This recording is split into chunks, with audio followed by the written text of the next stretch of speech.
TDP అధినేత మాజీ ముఖ్యమంత్రి చంద్రబాబు నాయుడు తన సహజత్వానికి భిన్నంగా తొలిసారి ఓ నియోజకవర్గానికి ఎన్నికలకు 2 సంవత్సరాల సమయం ఉండగానే అభ్యర్థిని ప్రకటించారు. ఇంతకు ఆ నియోజకవర్గం ఏంటి? ఆ అభ్యర్థి ఎవరు? దీనిపైన పెద్ద ఎత్తున చర్చ కూడా నడిచింది.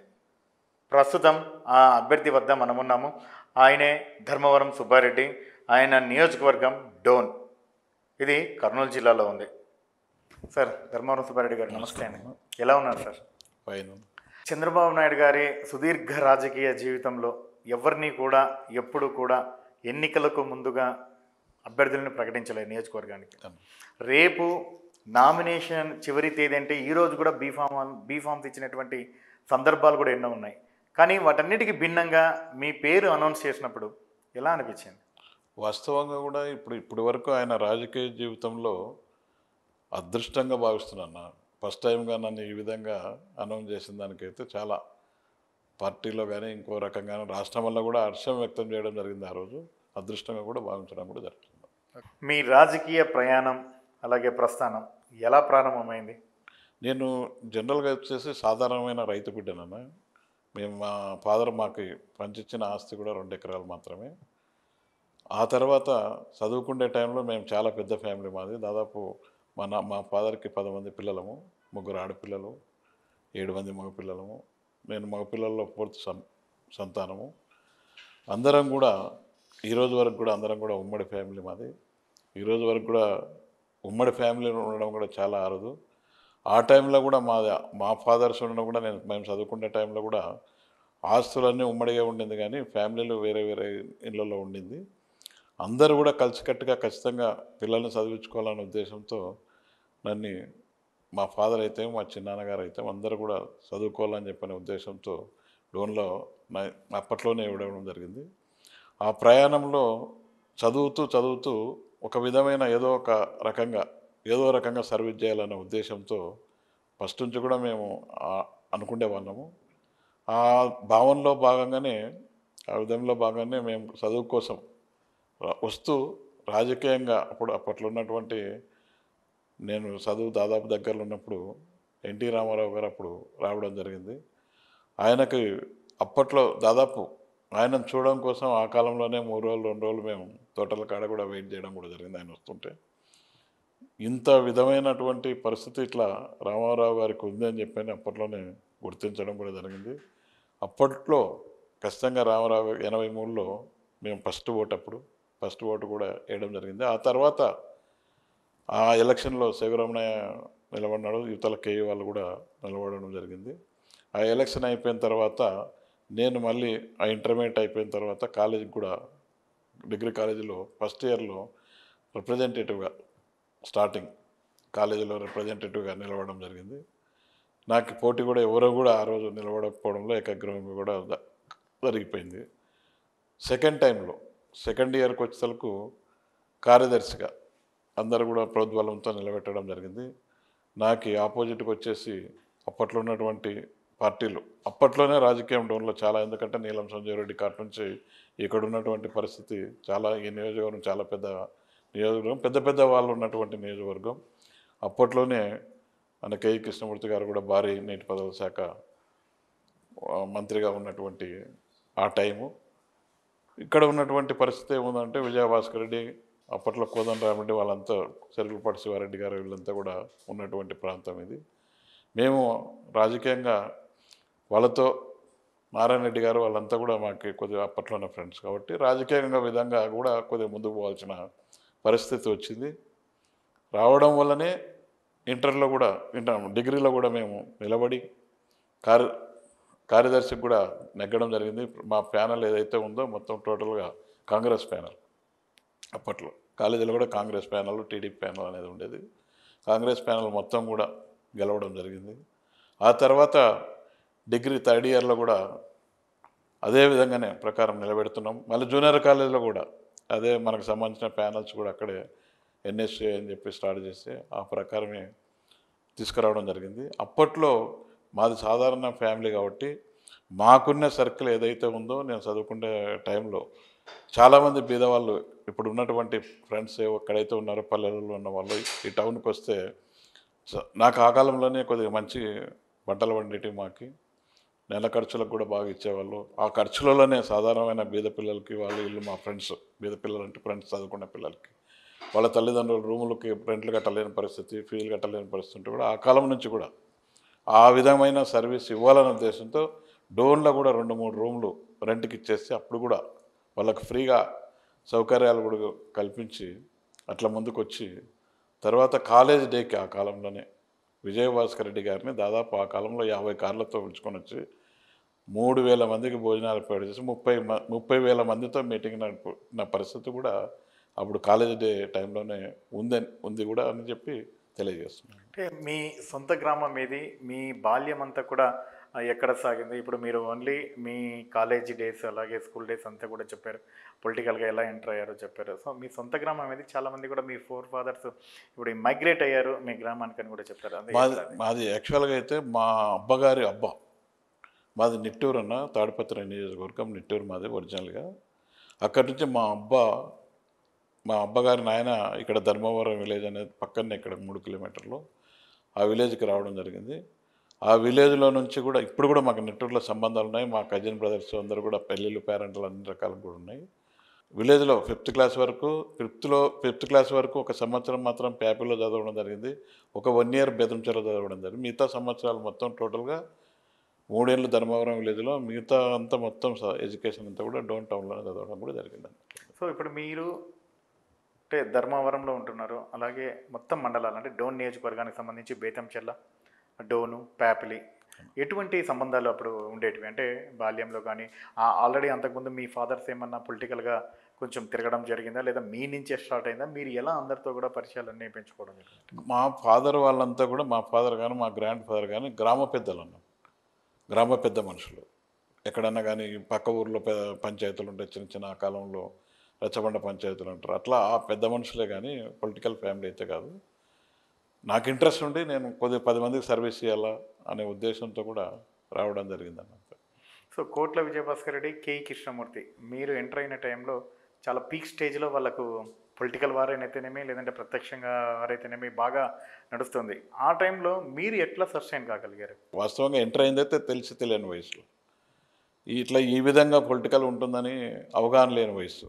ఆ వయసు అట్లాడిది. సర్వీస్ చేయాలనే గుణం అయితే లోపల ఏదో రకంగా సర్వీస్ చేయాలనే గుణంతో ఎంట్రీ కావడం జరిగింది.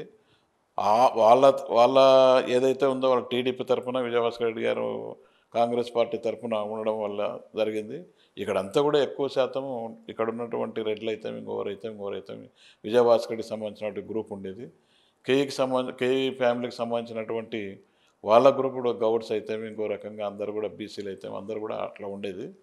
ఇక్కడ ఉన్నటువంటి పరిస్థితి ఏదో రకంగా విజయభాస్కర్ రెడ్డి మా ఫాదర్ వాళ్ళు కూడా విజయభాస్కర్ రెడ్డిలకి అప్పుడు సర్వోత్తమ్ రెడ్డి ఉన్నప్పుడు ఆ టైంలో కూడా వాళ్ళకే సపోర్ట్ చేస్తున్నారనే ఉద్దేశంతో మనం అదే విధంగానే ముందుకెళ్ళిపోయినాం.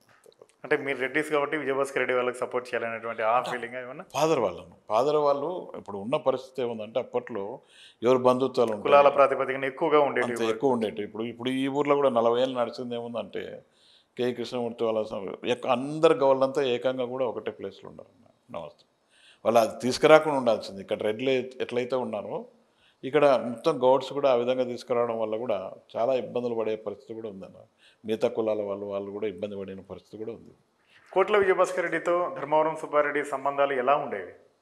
చాలా మంచి సంబంధాలు. నేను ఆయన ముఖ్యమంత్రి గారి స్టేజ్లో ఉంటే కూడా నన్ను ఎక్కడున్నా కూడా పేరు పెట్టి పిలిచే పరిస్థితి తెచ్చుకున్నటువంటివన్నీ ఆ కాలంలోనే.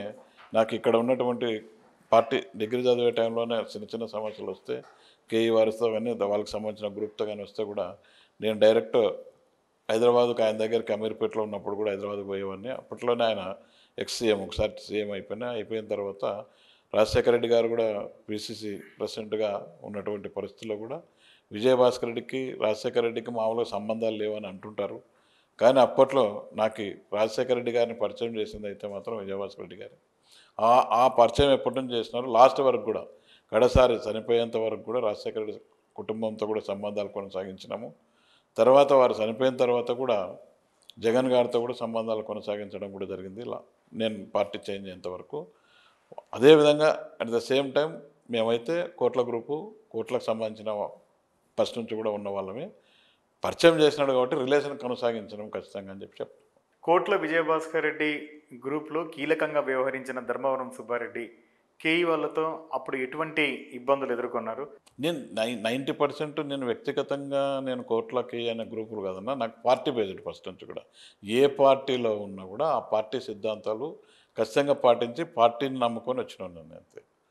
వ్యక్తిగతంగా సంబంధాలు రిలేషన్ వేరే ఉంటుంది. పార్టీ ఎక్కడైతే ఉందో పార్టీ అంతే. ఆ పార్టీ విధంగానే ముందుకొచ్చి ఈ రోజు వరకు ఈ స్థానానికి వచ్చింది.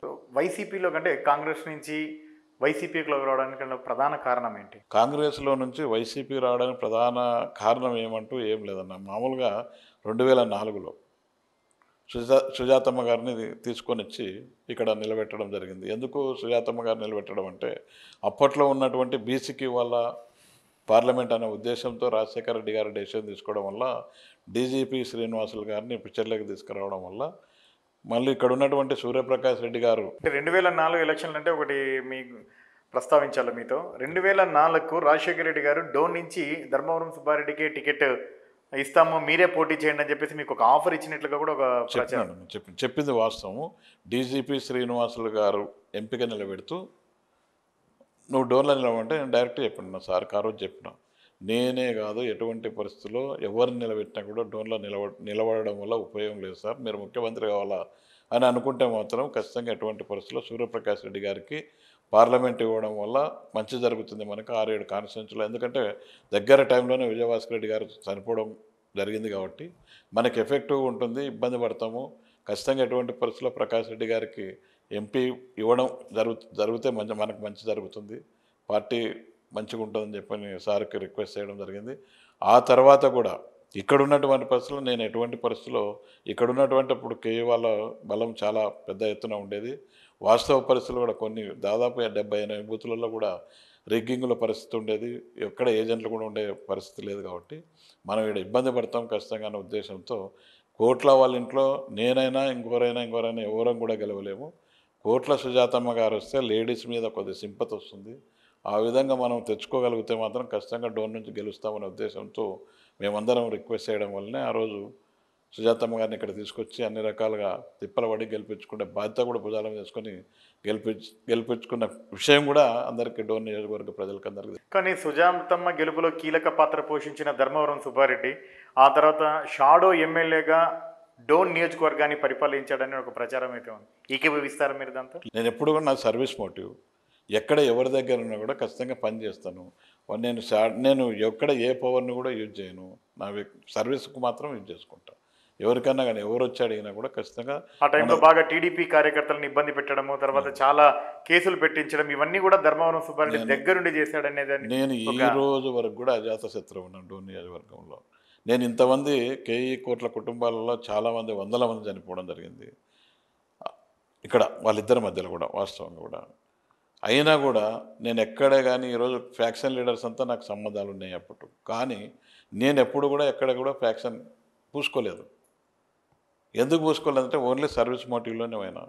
ఎక్కడే కానీ గలాటలు ఇంకా అవన్నీ వస్తే కూడా కూర్చోబెట్టుకొని మాట్లాడేది ఇది కరెక్ట్ కాదు, ఇది కరెక్ట్ కాదని చెప్పుకుంటూ వీటి వరకు ఏ సమస్యలు, మా గ్రామం ఈరోజు పచ్చగా ఉందంటే ఈ సమస్యలన్నీ ఎంకరేజ్ చేయలేదు, ఏ గ్రామాన్ని కూడా ఎంకరేజ్ చేయట్లేదు. పవర్ వస్తుంటుంది పోతుంటుంది, ఓన్లీ సర్వీస్ విధంగానే మనం పోవాలనే ఉద్దేశంతోనే పోవాలే కానీ ఇట్లా ఇవి కరెక్ట్ కాదని చెప్పి ఆ కాలం నుంచి కూడా ఈ కాలం వరకు కూడా నేను అదే ఖచ్చితంగా పాటిస్తాను కూడా. 2011 అంటే 2009లో రాజశేఖర రెడ్డి గారు చనిపోవడం, ఆయన తర్వాత ఆయన తనయుడు జగన్మోహన్ రెడ్డి రావడం, మీరు కూడా కలిసి పాదయాత్ర ఆయనతో పాల్గొనడం, ఇవన్నీ కూడా జరిగిపోయాయి.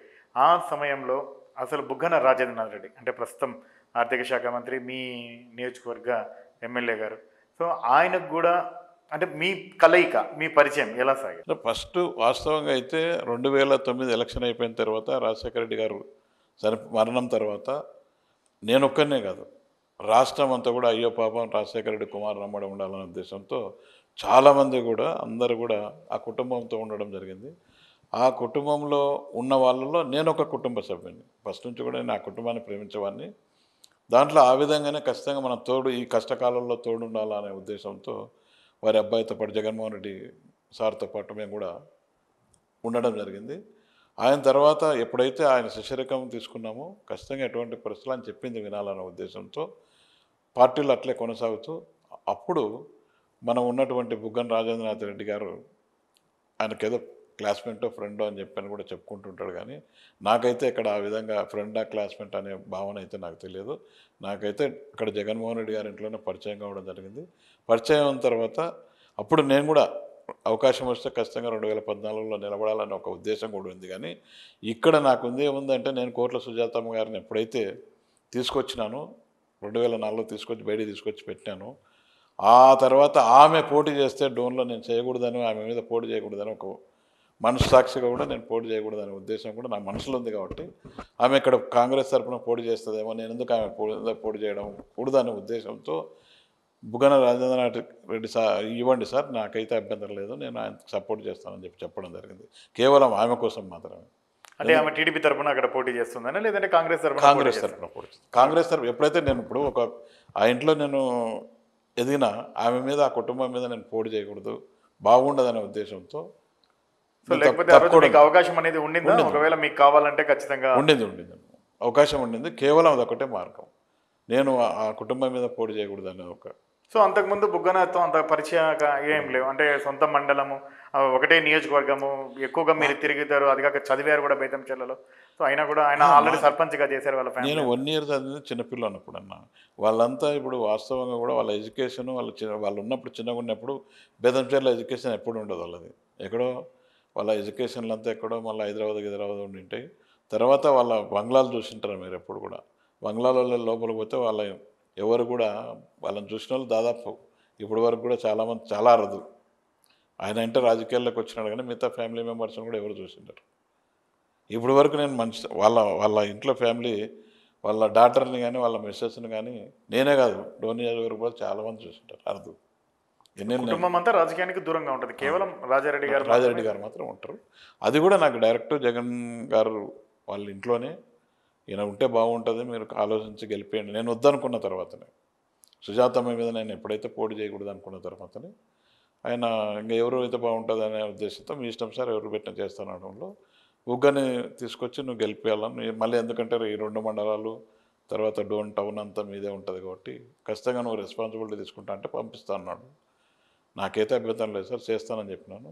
అప్పుడు కూడా ఆ టైంలో కూడా అప్పుడు ఇట్లనే ఇండైరెక్ట్గా కోట్లకి గ్రూపులు కూడా 2 సపోర్ట్ చేసుకోవడం కూడా జరిగింది 2014లో. అయినా బుగ్గన రాజేంద్రనాథ్ రెడ్డిని మీదకి వేసుకొని ఎలక్షన్ నడపడం కూడా జరిగింది, గెలిపడం కూడా జరిగింది. మీరు ఒక పక్క కోట్ల కుటుంబం, మీకు రాజకీయం నేర్పించిన కుటుంబం, రాజకీయం నడిపించిన కుటుంబం ఒక సైడ్, తర్వాత కేఈ కుటుంబం, ఈ 2 కుటుంబాలు కూడా కలిసాయి.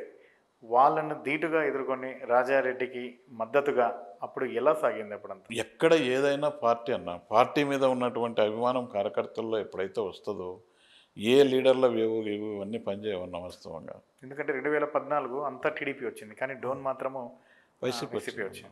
అంటే దానికి ఒక ఉనికి అన్న. బేతంచెర్ల మండలం కూడా ఆయనకు మంచి, వాళ్ళ ఫ్యామిలీకి మంచిగా ఉండేది అప్పుడు. ఇప్పుడంటే లేదు కానీ అప్పుడైతే బాగుండేది. ఇక్కడ కూడా సింపతి, రాజశేఖర రెడ్డి గారు చనిపోవడం ఒక సింపతి, ఆ సింపతి కూడా బాగా పనిచేయడం జరిగింది.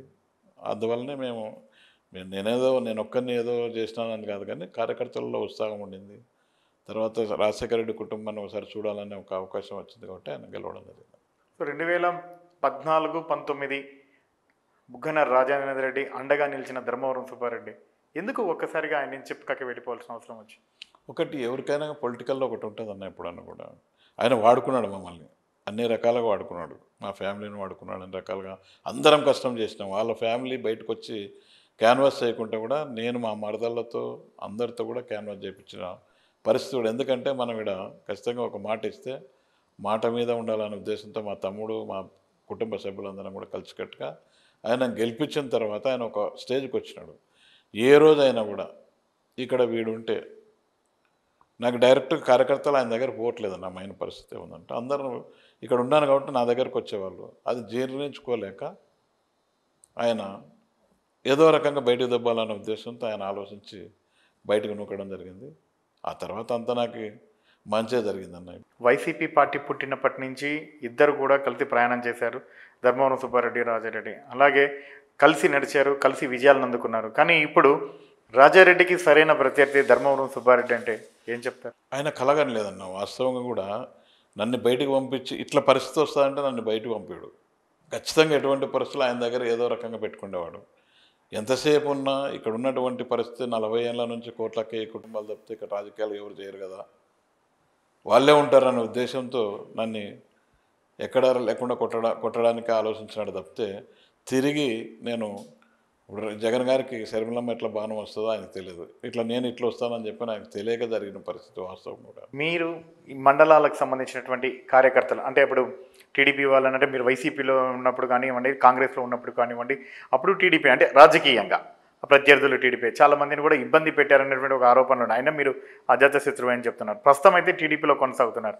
మరి ఆ కార్యకర్తలు ఆ రోజు మీ వల్ల ఇబ్బంది పడినారు అంటే ప్రత్యక్షంగా కానీ పరోక్షంగా కానీ వాళ్ళందరూ కూడా మీరు టీడీపీలోకి వచ్చినాక సహకరించేటటువంటి పరిస్థితి ఉందా? వాళ్ళందరినీ కూడా మీరు కలుపుకొని పోతున్నారా? ఖచ్చితంగా అన్న 1 or 2% ఏముందంటే ఎక్కడైనా కొద్దిమంది ఉంటారు అన్నట్లు వాళ్ళు, ఎందుకంటే డిఫరెంట్ నేచర్ ఉన్న వాళ్ళు ఉంటారు. ఎందుకంటే వాళ్ళని ఆడించే వాళ్ళు అనుకో ఉంటారు, వేరే సంబంధించిన గ్రూప్స్ ఉంటాయి రాజకీయాల్లో. అట్లా 1 or 2% కాకుండా అందరినీ కూడా నాకు ఎట్లా నేను మామూలుగా ఈ రోజు వరకు కూడా నాకేదో ఇన్ఛార్జ్ ఇచ్చినారు, అభ్యర్థిగా ప్రకటించినారు, నేను ఒక లీడర్ అని ఎప్పుడు కూడా నేను ఆ బిహేవియర్ నా దగ్గర లేదు, ఎక్కడ కూడా లేదు.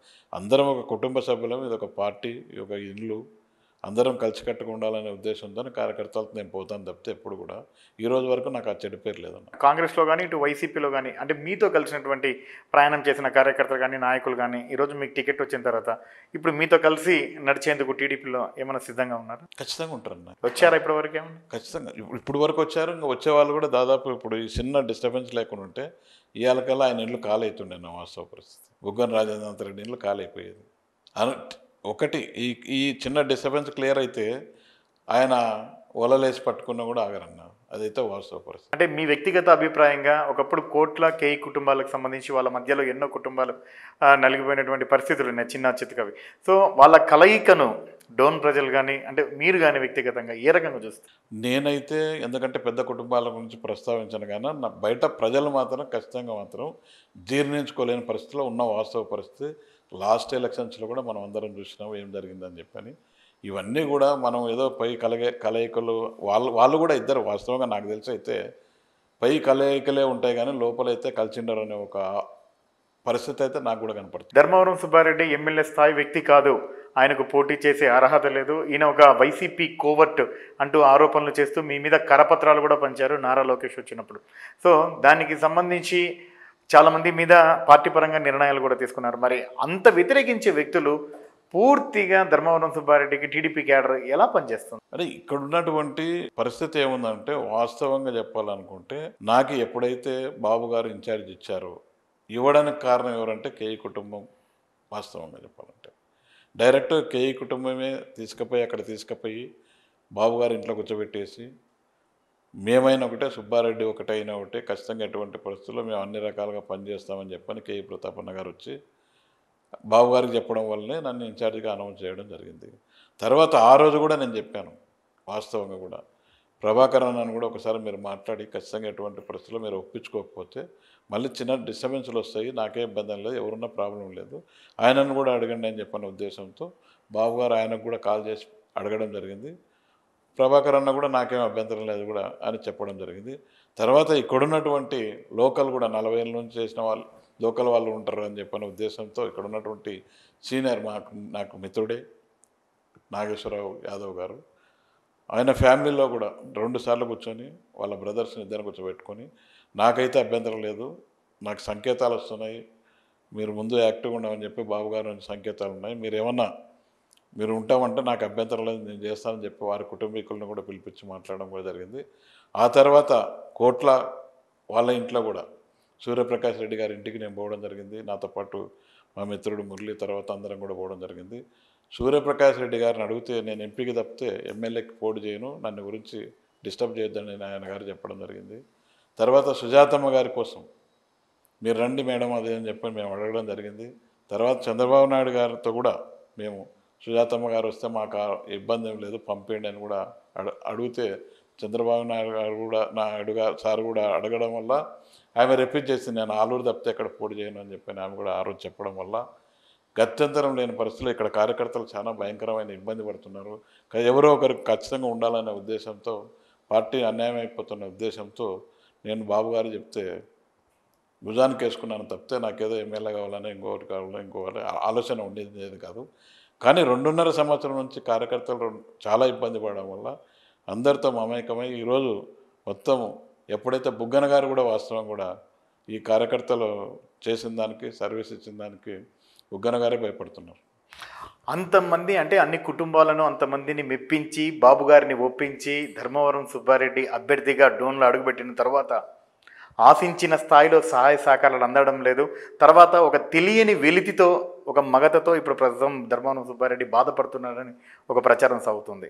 అది ఏంటది అన్న? ఇక్కడ ఇప్పుడు వాస్తవ పరిస్థితి ఏముందంటే గత 40 సంవత్సరాల నుంచి కూడా ఇక్కడ ఉన్నటువంటి కాన్స్టిట్యున్సీలో కేయి కుటుంబం అనుకో కోట్ల కుటుంబం అనుకో వాళ్ళిద్దరి ప్రయాణమే ఇక్కడ కొనసాగుతుంది.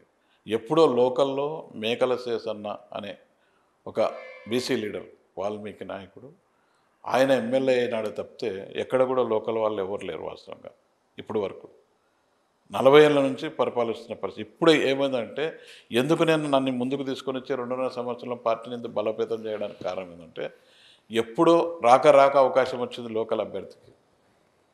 ఖచ్చితంగా మనం మమేకమై అందరం కలిసికట్టుగా పనిచేసి లోకల్ అభ్యర్థిని గెలిపించుకోవాలన్న ఉద్దేశంతో కలిసికట్టుగా ఈ పార్టీని బలోపేతం కావడానికి కారణం కూడా ఇదొక మార్గం అన్న ఉన్న వాస్తవ పరిస్థితి. కానీ వాళ్ళు ఇప్పుడు ఇద్దరు కలిసి మా డోను పోగొట్టుకుంటే ఇబ్బంది ఏమో అని చెప్పిన ఉద్దేశము రెండు కలయికలు అయిపోయి ఒక ఇద్దరు ముగ్గురిని పెట్టుకొని పార్టీలో సస్పెండ్ అయిన వాళ్ళు పెట్టుకొని ఇట్లా పెట్టుకొని వారిని మీదికి పంపిస్తూ మాకు ఇది మళ్ళీ డోన్ కావాలని చెప్పని ఆశించడము ఇది కరెక్ట్ కాదని చెప్పి కూడా నేను వారికి కూడా మీ ద్వారా కూడా విన్నవించడం జరుగుతుంది. వారిని ఎందుకంటే నేను ఒకటే చెప్పినా మొన్న చెప్పినా ఈరోజు చెప్తాను రేపు చెప్పినా కూడా రేవంత్ రెడ్డి ముఖ్యమంత్రి అయితే చంద్రబాబు నాయుడు గారు ఆనందపడిన మొదటి వ్యక్తి ఉంటారు నాకు తెలిసి అయితే. ఎందుకంటే ఆయన శిష్యరికం వల్లనే ఈరోజు పార్టీ ఏదైనా కూడా ఎవరికైనా కానీ ఉంటుంది నా శిష్యుడు ఆడున్నాడని చెప్పింది. మొన్ననే ఒక మాకు చదువు చెప్పిన గురువు దగ్గరికి ఒక ఆయన దగ్గరికి పోయిన సుబ్బరాయుడు అని చెప్పని పోతే ఒరే నా శిష్యుడు ఎమ్మెల్యే అయితే ఉంటే చాలా ఆనందపడుతున్నాను అని చెప్పాడు. మళ్ళీ మేము ఇటువంటి 2 కుటుంబాలలో ఇంత సర్వీస్ ఇచ్చి ఈరోజు నా శిష్యుడు ఎమ్మెల్యే అవుతాడు అయితే ఇబ్బంది ఏముందని చెప్పి ఆ 2 కుటుంబాలు ఆలోచించుకుంటే చాలా వాళ్ళకి చాలా వాస్తవం కూడా మంచిగా ఉంటుందన్న చెప్పి వాస్తవంగా మేమే ఉండాలా ఎందుకు వేరే వాళ్ళు ఉండకూడదు అనుకోవడం అయితే చాలా తప్పు. డోన్ నియోజకవర్గ ప్రజలైతే హర్షించారని చెప్పి కూడా వారు 2 కుటుంబాలు కూడా చేతులెచ్చి విజ్ఞప్తి కూడా చేయడం కూడా జరుగుతుంది. ఒకవేళ మీకు ఇచ్చిన మాటను కాదని మీ అధినేత ఇప్పుడు ప్రచారం జరుగుతున్నట్లుగా కోట్ల సూర్యప్రకాష్ రెడ్డి గారికి కానీ లేదంటే కోట్ల సుజాతమ్మ గారికి కానీ డోన్ టికెట్ కేటాయిస్తే ధర్మవరం సుబ్బారెడ్డి వారికి పనిచేసేందుకు సిద్ధంగా ఉన్నాడా? నేను ఎప్పుడు కూడా ఒకటే స్టాండ్ అయినా చంద్రబాబు నాయుడు గారు ఎప్పుడు లేనిది ఇక్కడ డోన్ నియోజకవర్గంలో ఒక్కసారి అనౌన్స్ చేసినాడు. ఆయన ఈ సీటును మారుస్తాడని మాత్రం నేను అనుకోవట్లేదన్నా. ఒకవేళ మారిస్తే అనుకోవట్లేదన్నా అది జరగని మారిస్తే సుబ్బారెడ్డి ఎట్లా అడుగులు వేస్తాడు? లేదండి నేను పార్టీ ఎప్పుడో చెప్తున్నా పార్టీ ప్రెసిడెంట్ అది ఎంత చంద్రబాబు నాయుడు గారు మారుస్తారనేది ఫస్ట్ అది జరగని పని. ఓకే, మీ కాన్ఫిడెన్స్ అట్లా ఉంది మీ అధినేత మీద. సో అవి పక్కన పెడితే మీ వ్యక్తిగత రాజకీయాలు ప్రస్తుతం నియోజకవర్గానికి సంబంధించినటువంటి అభివృద్ధి అనేది శరవేగంగా జరుగుతుంది. ఇది ఎవరన్నా అవునన్నా కాదన్నా అక్షర వాస్తవం మన కళ్ళకు కనిపిస్తుంది. అంటే ఈ రాష్ట్రంలో ఎక్కడా లేని విధంగా ప్రధానంగా రాయలసీమలో ఏ నియోజకవర్గంలో లేని విధంగా డోన్ అనేది కూడా రోడ్లు కానివ్వండి లేదంటే ఏవైనా కూడా బ్రహ్మాండంగా అభివృద్ధి జరుగుతుంది. మరి ఆ అభివృద్ధిని కాదని బుగ్గనను కాదని అలాగే సంక్షేమ పథకాలు ఇస్తున్న వైసీపీని కాదని ధర్మవరం సుబ్బారెడ్డికి అలాగే టీడీపీకి ఎందుకు ఓటేయాలి నియోజకవర్గ ప్రజలు? ఒకటి చిన్న ఎగ్జాంపుల్ చెప్తాను నేను. లోకేష్ బాబు గారు వారు నిలబడుకున్నటువంటి కాన్స్టిట్యున్సీ ఏదైతే ఉందో విజయవాడ దగ్గర దానికన్నా అభివృద్ధి ఎవరు చేసినారన్న రాష్ట్రంలోనే ఎవరు కూడా అంతకన్నా అభివృద్ధి ఎవరు చేస్తున్నారు. మళ్ళీ లోకేష్ బాబు గారు ఎట్లా ఓడిపోయినారని చెప్పండి. ఇక్కడ అభివృద్ధి ఏదో ఆయన చేసినారని చెప్పిన ఆయన స్వార్థం కోసం చేసుకున్నటువంటి అభివృద్ధి తప్పితే ప్రజలకు ఉపయోగపడే అభివృద్ధి అయితే ఏం లేదన్న. ఇక్కడ ఉన్నటువంటి స్విమ్మింగ్ పూల్ ఇప్పుడు ఉంది ఒకటి, స్విమ్మింగ్ పూల్ కట్టినాడే తప్పితే ఎవరికి ఉపయోగపడుతుందని చెప్పండి. సాధారణమైన ప్రజలకు ఉపయోగపడుతుందా? అక్కడ వాటర్ లేదు. ఆయన ఓపెన్ చేయడానికి స్విమ్మింగ్ పూల్ 200 ట్రాక్టర్లతో ట్యాంకర్లతో నీళ్లు నింపి ఓపెన్ చేసిపోయినాడు తప్పితే అది ఎవరికైనా ఉపయోగపడుతుందా? ఒక వాళ్ళ తాత పేరు మీద ఎప్పుడో మాదన్న గారి పేరు మీద ఉన్నటువంటి ఏదైతే క్లబ్ హౌస్ ఉందో ఆ క్లబ్ హౌస్ని పడగొట్టి వాళ్ళ పేర్లు ఉన్నాయని చెప్పిన ఉద్దేశంతో అదే సేమ్ మళ్ళీ అదే విధంగా పెట్టి సెటిల్ ఆడుకోవడం కోసం, దానికోసం వాళ్ళ తాత పేరు పెట్టి ఆ క్లబ్ను ఓపెన్ చేయడము. ఎవరికి ఇవన్నీ కూడా ఎవరికి నిండినోళ్ళకు ఉపయోగపడుతున్నారు, సాధారణమైన బీదలకు ఎవరికి ఉపయోగపడుతుంది చెప్పండి. రోడ్లు సౌకర్యాలు ఆయనకు రెండుకు సంబంధించినటువంటి ఇక్కడ ఉన్నటువంటి పోదొడ్డులు ఒకటి, అక్కడ ఆ కార్నర్లో రెండు విపరీతమైన పెద్ద క్రషర్లు వేయడం జరిగింది వాళ్ళ అల్లుని పేరు మీద, వశిష్ట మైనింగ్ కంపెనీ మీద. ఆ రెండు మైనింగ్ కంపెనీలు క్రషర్లు వేయడం ఏదైతే మెటీరియల్ వస్తుందో దానిల కోసం మాత్రమే రోడ్లు వేసినాడు తప్పితే, ఆయన ఆదాయాల కోసం రోడ్లు వేసినాడు తప్పితే ఆయన ఎవరికైనా ప్రజలకు ఉపయోగపడే రోడ్లు అయితే ఎక్కడ వేయలేదన్న. రోడ్లు వేయాల ప్రజలకు వేయాలంటే డ్రైనేజెస్ ఉన్నాయి, తర్వాత సీసీ రోడ్లు వేసుకోవచ్చు. అదే తెలుగుదేశం పార్టీలో ఉన్నటువంటి పరిస్థితుల్లో ప్రజలకి అనుకూలంగా ఉన్నటువంటి ఏదైతే రోడ్లు అవసరమో డ్రైనేజీలు అవసరమో అవి వేయడం జరిగింది. ఇవన్నీ కూడా జరిగింది కాబట్టి తెలుగుదేశం పట్ల అభివృద్ధి ఏదో కనపడిందన్న. ఇప్పుడు ఆయన చేసేది కేవలం ఆయన స్వార్థం కోసము, ఆయన ఆదాయాల కోసము, వాళ్ళ క్రషర్ల కోసము ఆ విధంగా వేయడింది. ఇప్పుడు ఉన్నటువంటి కరెక్ట్గా ఇప్పుడు హైవే అని చెప్పని తీసుకొచ్చినాడు అన్నమాట, 340 ఏదో ఏనో ఆ అభివృద్ధి అభివృద్ధిలో భాగంగా నేషనల్ హైవే అని చెప్పి తీసుకురావడం జరిగింది. ఎన్ని వందల కోట్లు అన్న, కరెక్ట్ 6 నెలల కిందట ఆయన 70 కోట్లు బిల్లు చేసుకోవడం కూడా జరిగింది. కాంట్రాక్టర్ ఎవరైతే ఉన్నారో 70 కోట్లు. మళ్ళీ వెంటనే సంవత్సరం కాకముందుకే మళ్ళీ హైవే తయారు. అప్పుడు R&B అధికారులకైనా ఐడియా ఉంటుంది, ఇక్కడ మినిస్టర్ ఉన్నటువంటి ఆయనకైనా ఐడియా ఉండాల. అదే దానికి బిల్లు చేసినటువంటి ఆర్థిక మంత్రి ఆయన్ని మళ్ళీ వెంటనే హైవే చేయించడం వల్ల ఉపయోగం ఉంటుంది. అక్కడ 70 కోట్ల లాసు అనవసరం కదా. అంటే ఆల్రెడీ చేసిందే మళ్ళీ చేస్తున్నారు. దాని మీద ఎప్పుడైతే డబల్ రోడ్డు చేసినారో, డబల్ రోడ్డు చేసిన తర్వాత 6 నెలలకే మళ్ళీ హైవే చేయించడం ఎంతవరకు కరెక్ట్ అని చెప్పాం. వాళ్ళ పర్పస్ కోసం మళ్ళీ దాన్ని తీసేసి మళ్ళీ కొత్త రోడ్డు వేస్తున్నారు. ఏం ఉపయోగం ఏమని చెప్పాను. మళ్ళీ ఫోన్లో ఏం 4 రోడ్ చేస్తున్నా అంటే అదే డబల్ రోడ్డే. హైవే పేరు హైవే 450, 500 కోట్లు ఎవరు సొమ్ము, ప్రజల సొమ్ము అనవసరంగా వాళ్ళ స్వార్థాల కోసం. కాంట్రాక్టర్ ఎవరు పోని వాళ్ళ సొంతం చెల్లెలు భర్త. అధికారులని విచ్చలవిడిగా ఎవరైతే పాత అధికారులు ఉండో వాళ్ళని మార్చి ఇప్పుడు వీళ్ళకి ఆ అధికారులు R&Bకి సంబంధించిన హైవే అధికారులని ఏసీబీ ట్రాప్ అయినటువంటి అధికారులను కూడా తీసుకొచ్చి వాళ్ళకి ఏదైతే వర్క్ ఇప్పుడు వరకు నేను ఒక 100 సార్లు ఇక్కడ తిరుగుతుంటున్నా. R&Bకి సంబంధించిన అధికారులు అంత పెద్ద రోడ్డు అన్ని 100 కోట్లు జరుగుతుంటాయి. ఈ రోజు వరకు కూడా ఎవరు కూడా అక్కడ ఉండరు. ఒకరి సూపర్వైజర్ కూడా కనపడడు. ఆడింది ఆట పాడింది పాట, సబ్ వర్కులు ఇచ్చినాడు ఇష్టం వచ్చినట్టు. ఈ రోజు వరకు ఒక ట్రాక్టర్ ఇసుక కూడా వాళ్ళలేదు. ఆయన క్రషర్లో వచ్చిన మట్టి, ఆయన క్రషర్లో వచ్చిన కంకర, అక్రమంగా గ్రావెలు మొత్తం 550 కోట్లు 450 కోట్ల అమౌంట్ కూడా మొత్తం వాళ్ళ ఇంటికే పోతూ ఉంది. కానీ ఎవరికన్నా ఒక లేబర్ లేబర్ ఎవరన్నా బతుకుతున్నారా అంత పెద్ద వర్క్ అని చెప్పని ఆలోచిస్తే బీహార్ నుంచి వచ్చింటున్నా. మనకు ఆంధ్రప్రదేశ్లో కానీ డోర్ నియోజకవర్గంలో లేబర్ ఒక్కడు కూడా లేరు, సూపర్వైజర్ కూడా లేడు. బీహార్ నుంచి వచ్చిన లేబర్ ఆడ ఉంటారు. ఇవన్నీ కూడా ఎవరికి ఉపయోగమైన సాధారణమైన ప్రజలకు ఎవరికి కూడా ఉపయోగపడే పరిస్థితి చేసినటువంటి ఘనత అభివృద్ధి అయితే ఆయన దగ్గర లేదన్నమాట. ఓకే, ధర్మవరం సుబ్బారెడ్డికి డోన్ నియోజకవర్గం మీద ఉన్నటువంటి అవగాహన ఏంటి? అంటే గతంలో టీడీపీ గవర్నమెంట్ కానీ, ఎందుకంటే ఆల్మోస్ట్ ఆల్ మీరు కాంగ్రెస్లో చూశారు, వైసీపీలో చూశారు, ప్రస్తుతం టీడీపీలో కూడా వచ్చారు. సో ఇంతవరకు వారు చేయనేటివి మీరు ఒకవేళ వస్తే చేయాలనుకునేవి ఏమన్నా ఉన్నాయా? ఖచ్చితంగా. ఇప్పుడు నేను సుజాతమ్మ గారి టైంలో మీరు అన్నారు ఇంతమునుపు, మీరు షాడో అన్నట్లు. నేనేం కాదన్న, షాడో కాదు, ఇంకోటి కాదు. కేవలం డోన్ నియోజకవర్గంలో చదువుకున్న అంత చదివించినాడు. ఇక్కడ ఉన్నటువంటి ప్రాంతానికి ఖచ్చితంగా అవకాశం వచ్చిన సర్వీస్ చేయాలనే ఉద్దేశంతో దాదాపు వైఎస్ఆర్ నగర్, విజయభాస్కర్ నగర్, కోట్ల సుజాతమ్మ గారి నగర్, శేషపంశెట్టి కాలనీ, కోట్ల విజయభాస్కర్ రెడ్డి, కోట్ల సర్వోత్తమ రెడ్డి కాలనీ, తర్వాత వచ్చేసి కోట్లవారిపల్లె, దాదాపు 70-80 ఎకరాలతో ఆ కాలంలో పట్టాలు ఇచ్చి కాలనీస్ అన్ని తయారు చేసి పేదల కోసం చేసిన పరిస్థితి ఏముందంటే ఆమె టైంలో ఇవన్నీ కూడా ఆమె ముందు ఉండి నేను చేసిన పరిస్థితి. ఇవన్నీ కూడా గురుకుల పాఠశాల ప్రజలకు అక్కడికి వచ్చేటి, ఇంత పెద్ద గురుకుల పాఠశాల. తర్వాత ఇక్కడ ఉన్నటువంటి గేట్లు వేస్తే యువతల నుంచి ఇబ్బందికరమైన పరిస్థితి ఉంటే అప్పట్లో రాజశేఖర రెడ్డి గారిని అడిగి ఫ్లైఓవర్ తీసుకురావడం జరిగింది. గాజులు తినే ప్రాజెక్టు, వాటర్కి సంబంధించినవి. ఇవన్నీ కూడా ఆ కాలంలో ప్రజలకు అక్కడికి వచ్చేసే పనులు. ఇవన్నీ కూడా భవిష్యత్తులో కూడా ఏం చేయాలి, ఆయన చేసింది 2,000 కోట్లు అని చెప్పుకుంటున్నాడు. 2,000 కోట్లకి 10% లెక్కేస్తే ఎంత అవుతుందని ఆయనకు సంపాదన. ఇవన్నీ కాకుండా ఇంకో తప్పు చేసినాడు ఆయన. ఎన్నో వాళ్ళ తాత పేరు చెప్పి లక్షల క్యాలెండర్లు వంచి మా తాత దానకరుడు ఈ విధంగా స్కూల్ పెట్టినాడని చెప్పి శేషారెడ్డి స్కూల్ ఒకటి ఉంది ఆయన. ఆ శేషారెడ్డి స్కూల్ ఏదైతే ఉందో వెనక్కి తీసుకోవడం జరిగిందన్న. ఎయిడెడ్ స్కూల్ వాళ్ళ తాత దానం చేసినాడని చెప్పి 2 సార్లు పబ్లిసిటీ చేసుకొని గెలవడం జరిగింది, క్యాలెండర్ వేసుకొని.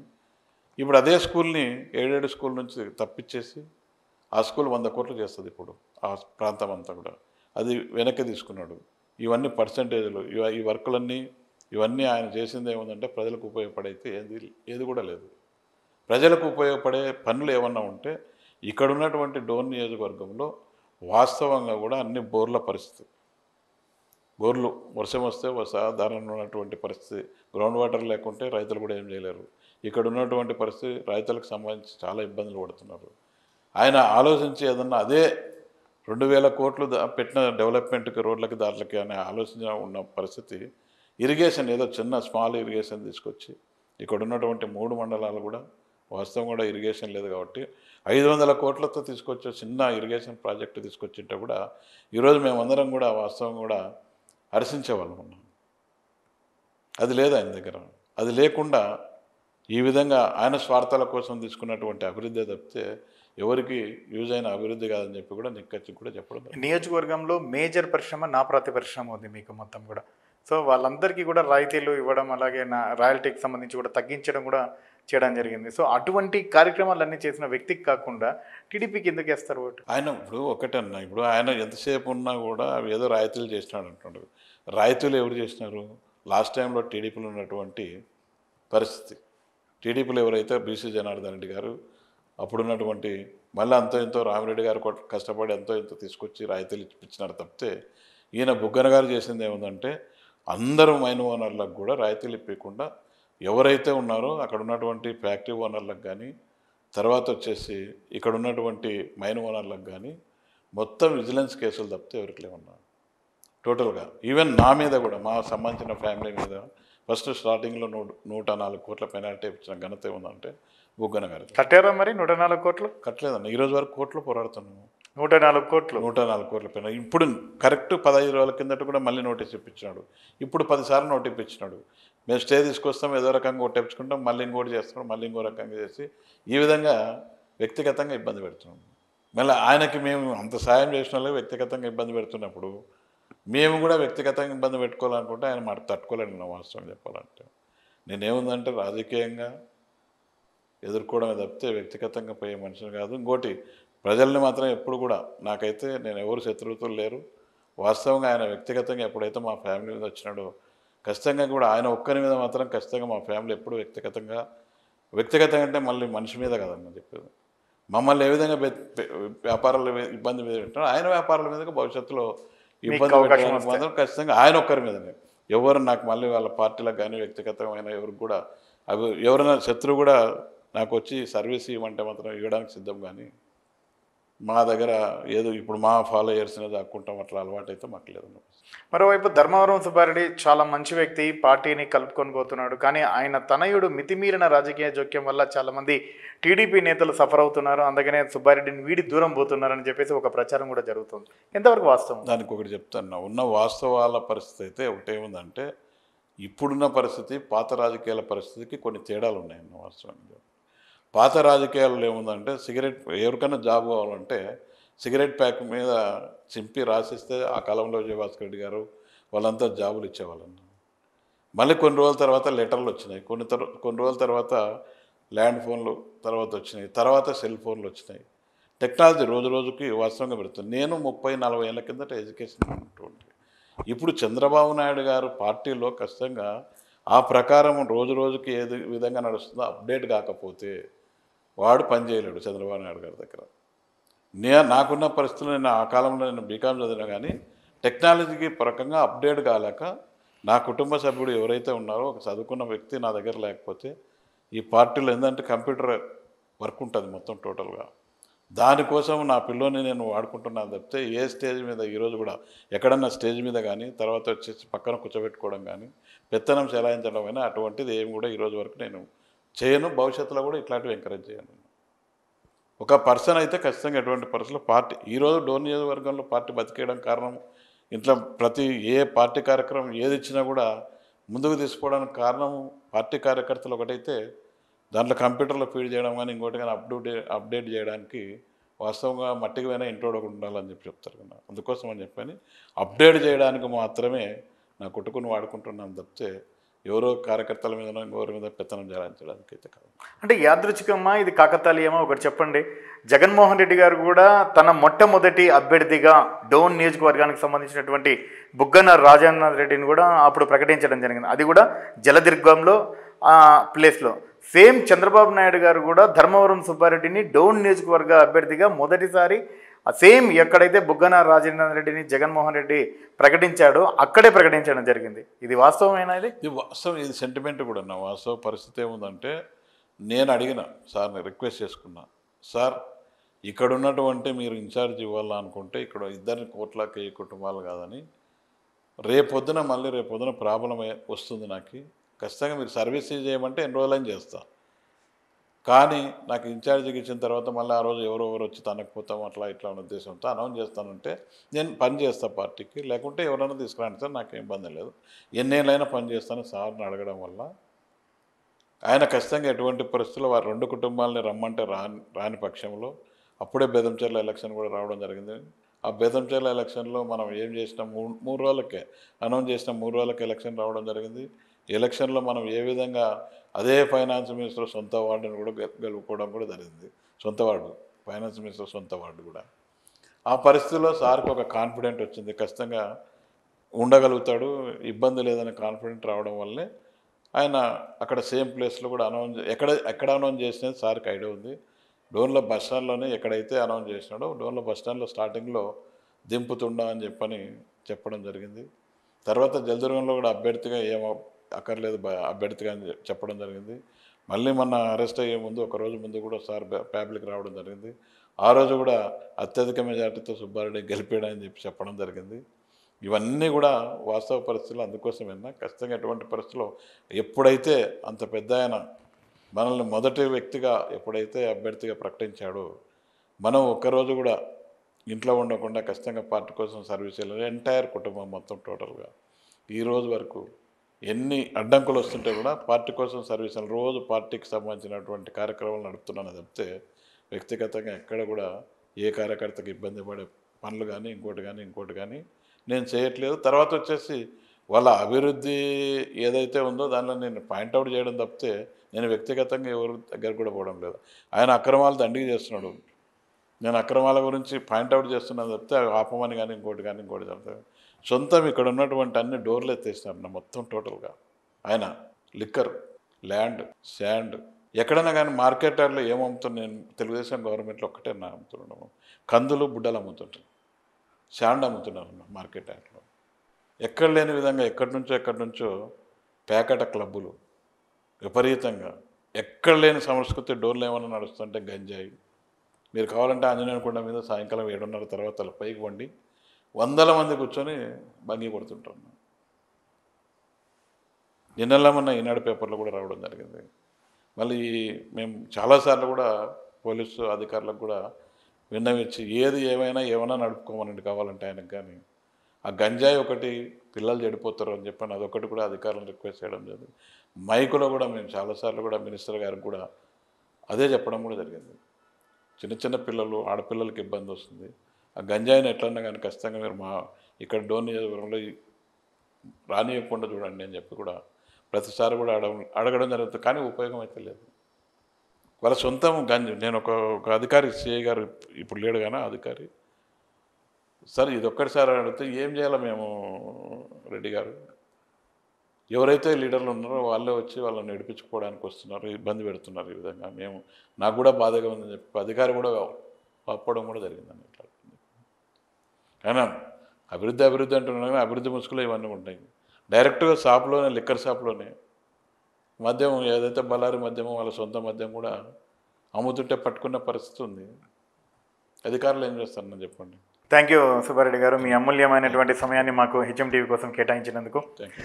సో మొత్తానికి మాత్రం తమ అధినేత తన సహజత్వానికి భిన్నంగా తొలిసారిగా ప్రకటించినటువంటి ప్రకటనకు ఖచ్చితంగా కట్టుబడి ఉంటాడని, డోన్ నుంచి టీడీపీ తరఫున నిలబడేది తానేనని, ఇప్పటి వరకు వినిపిస్తున్నటువంటి ప్రచారాలన్నీ కూడా కేవలం ప్రచారాలుగానే మిగిలిపోతాయి తప్ప నామినేషన్ మాత్రం ధర్మవరం సుబ్బారెడ్డి మాత్రం వేస్తాడని మాత్రం ధీమా వ్యక్తం చేస్తున్నాడు. మరోవైపు డోన్ నియోజకవర్గంలో ఉన్నటువంటి ఆర్థిక మంత్రి బుగ్గన రాజేంద్రనాథ్ రెడ్డి మాత్రం ఆశించిన స్థాయిలో అభివృద్ధి అనేది మాత్రం పరుగులు పెట్టించడం లేదు. ఆ చేసిన అభివృద్ధిలో కూడా కేవలం తన వ్యక్తిగత స్వార్థ ప్రయోజనాలకు చేస్తున్నాడని చెప్పేసి కూడా ఆరోపిస్తున్నటువంటి పరిస్థితి కూడా ఉంది. మరోవైపు ఖచ్చితంగా డోన్ నియోజకవర్గ ప్రజలందరూ కూడా టీడీపీకి పట్టం కట్టేందుకు సిద్ధంగా ఉన్నారనేటువంటి ధీమా అయితే ధర్మవరం సుబ్బారెడ్డి వ్యక్తం చేస్తున్నారు. ఇది ప్రస్తుతం ఈ నేత మనోగతం. మరొక నేత మనోగతంతో మళ్ళీ కలుద్దాం. అంతవరకు చూస్తూనే ఉండండి హెచ్ఎం టీవీ.